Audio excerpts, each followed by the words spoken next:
Hello and welcome to NetTrekker's Connection Wednesday. Today we're going to discuss the partnership we have with Weekly Reader Express, a premier partner with NetTrekker Search. Today's topic will be Traveling to Jamestown. I have a couple PowerPoints we'll start with and then we'll jump right into the product. The whole webinar, our training, will take just about 15-20 minutes.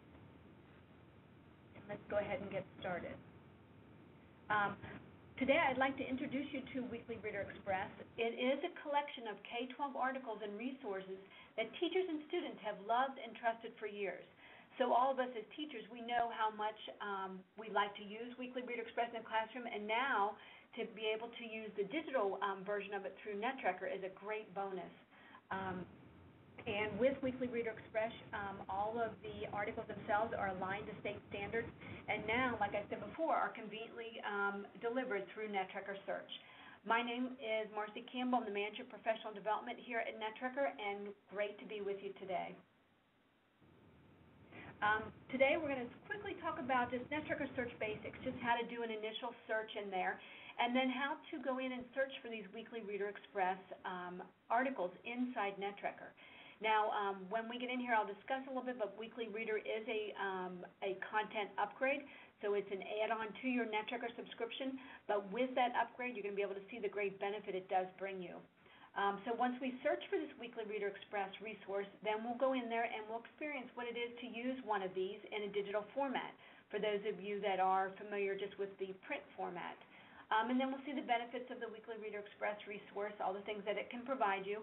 And then jumping back into NetTrekker, we will then show you how to save that resource. For those of you that are familiar with NetTrekker, you know that we have a great feature in NetTrekker that allows you to save resources that you find. And so we'll walk through the steps on how you save this Weekly Reader Express resource for you to be able to access at any time in your NetTrekker subscription. And then to kind of wrap it all up, we will then kind of extend that by showing you how to compile a lot of resources from NetTrekker and ultimately create what I will call a lesson launcher on Jamestown. And I'll show you how we do all that inside NetTrekkers in my portfolio. And lastly, we'll end with any question and answers. So for those of you that aren't familiar with NetTrekker, let me just give you kind of a NetTrekker at a glance. It is America's #1 educational search tool. And you can see here from what I have up on the screen, we serve over 12 million students, over 650,000 teachers. We do have some statewide adoptions. There's about 300,000 websites. Every one of these websites are evaluated by educators. The premise behind NetTrekker is that we have educators who are in the classroom just like you today, and they are evaluating websites for us, not only looking at them so that they meet our criteria, but also tagging them to identify how difficult they